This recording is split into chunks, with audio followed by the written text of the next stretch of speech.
Yeah, but that's the consequence of the speed with which we've gone to renewable energy. As I had in my editorial earlier, Bant saying today, well, this is actually the fault of the coal-fired power stations because they're being held together with sticky tape. Well, the only reason they're being held together with sticky tape is because we've subsidised renewables to the point that if you're a power company, you want to make a buck, you've got investors and shareholders, we understand that, so you're going to go where you can make the most money. And at the moment, that's renewable energy. So you ignore the coal-fired power plant. We're going to decommission it at some point anyway. And you get to the point where we don't have enough renewable energy online. The coal-fired power plants have fallen apart because no one's willing to invest in them. But that has been perpetrated by the government and they won't admit it.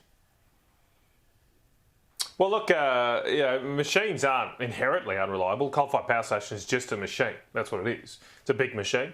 They're not inherently unreliable, but old machines are unreliable. That's the problem here. We've got old coal-fired power stations that are getting towards the end of their life, and sometimes old machines will break down and be out of service for times because we haven't invested in either replacing or doing a big overhaul of these old machines. That's what needs to happen. And I go back to my point here, Caleb, that why aren't we investing in a coal-fired power station? You can build a high-efficiency, low-emission coal-fired power station today, just as they are in China. They're building them two every week.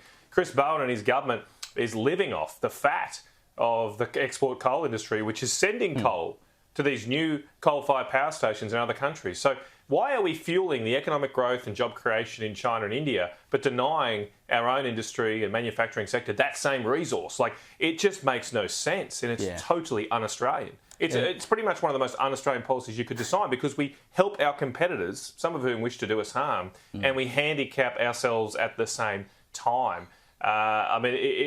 It's as if this policy is designed by our enemies to hurt ourselves.